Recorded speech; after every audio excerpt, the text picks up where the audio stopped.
It's really important to identify autism very early because it has been found that early intervention can actually help children with autism later in life, so that early intervention really does maximise developmental outcomes for children. So it's vital that we identify what the early markers are, what potential biological markers there might be, so that we can implement those during developmental surveillance and identify them very early.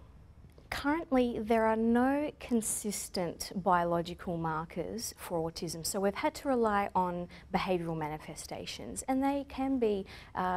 subjective. So biological markers actually provide a more objective means of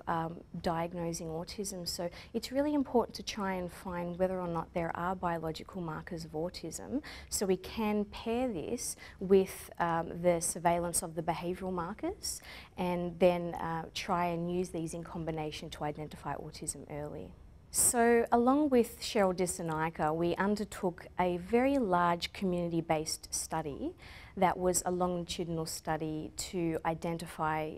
the very early signs of autism. And so what we actually did is we implemented developmental surveillance for the early signs of autism in the maternal and child health system,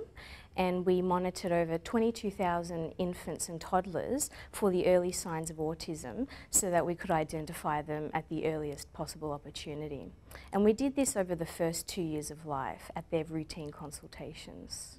What the social attention and communication study showed us is that developmental surveillance is a more effective way of identifying children with autism than a screening method, because currently there are screening tools for autism, but they either over-identify children without autism or they under-identify children with autism, so that screening tools will screen for a child at only one age point, but developmental surveillance tracks children's development from birth to 2-3 years of age and over.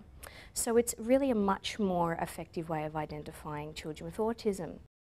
Over the coming years, we do hope to find some more concrete biological markers so that we can use these in combination with the behavioural markers, and we do hope to try and reduce the age at which we do diagnose autism. So currently, using the early markers of autism, we can accurately detect children by about 18 months of age, but we would like to try and diagnose autism reliably by 18 months of age and younger, so that parents don't have to go through that really stressful process of being handballed from one healthcare professional to another and not being told what exactly is the issue with their child's development. So it's really important that we